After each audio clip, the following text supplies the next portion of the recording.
สวัสดีเพื่อนๆคลิปนี้จะมาสอนวิธีการสมัครเข้าใช้งานเว็บไซต์มาใหม่ชื่อว่า MR หากก็เปิดตัววังบ่ดนมานี่เนาะ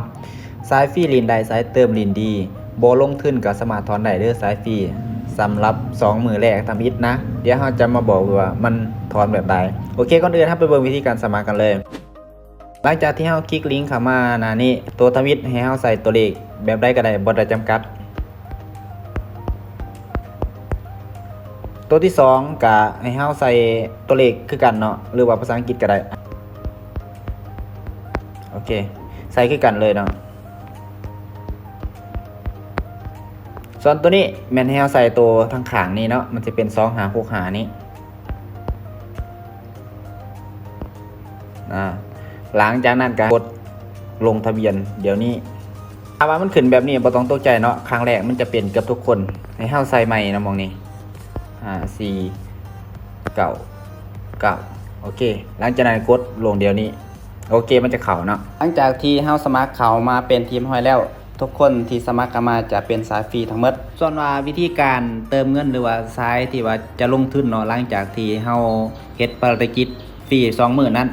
เฮาจะเฮ็ดคลิปใหญ่ทหารอยู่ที่ EP 2เนาะสามารถไปเบิ่งคลิปนั้นได้เด้อสำหรับผู้ใดที่ว่าจะเติมเงินนะเพราะว่าจะสายฟรีหรือสายเติมก็เฮ็ดเวียกหม่องเดียวกันจำนวนเวียกก็สิแตกต่างกันหน่อยนึงเนาะมันก็สิเพิ่มหน้าเวียกให้นะรายได้มันก็จะเพิ่มขึ้นตามจำนวนเงินที่เฮาเติมเข้าไปเนาะอันนี้จะแบบสายฟรีก็เฮ็ดเวียกหม่องเดียวกันนั่นแหละสำหรับ EP นี้แม่นเฮาจะแนะนำแบบสายฟรีสิ่งแรกที่เฮาจะเฮ็ดนั่นก็คือเข้ามามองพื้นที่เวียกเนาะแล้วเฮามากดมองคำว่าเริ่มหน้าเวียกมองนี้ตัวนี้เนาะสำหรับสายฟรีหรือว่าคนทดลองเวียกเนาะ2 มื้อแรกนะสายฟรีเฮาสามารถมาเฮ็ดเวียกอยู่นี่ให้มันครบทั้งหมดให้มันแล้วภายใน2 มื้อเนาะมันสิมีให้เฮ็ดไว้ใน5เวียกเนาะแล้วให้เฮากดติดตั้งให้มันสำเร็จจนทั้งหมดเนาะสำหรับวิธีการเฮ็ดเวียกของตัวนี้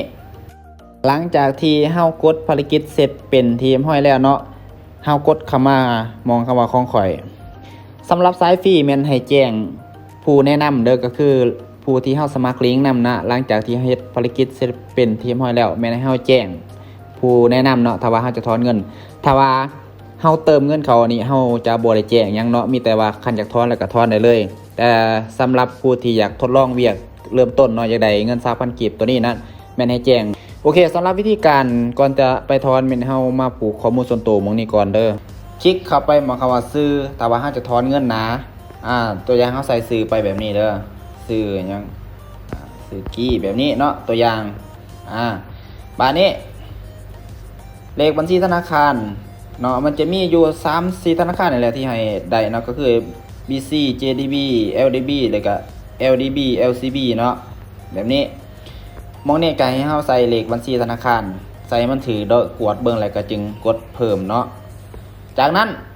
เฮาก็มาตั้งมองรหัสผ่านนี้เนาะรหัสผ่านกองทุนนี่อยู่มองรูปนี้ให้เฮาตั้งเข้าไปตั้งรหัสถอนเงินเฮาแหละบอกง่ายๆตั้งแล้วก็กดไปตามนี้เลยเนาะจากนั้นให้เฮาคลิกเข้าไปมองคำว่าถอนเงินได้เลย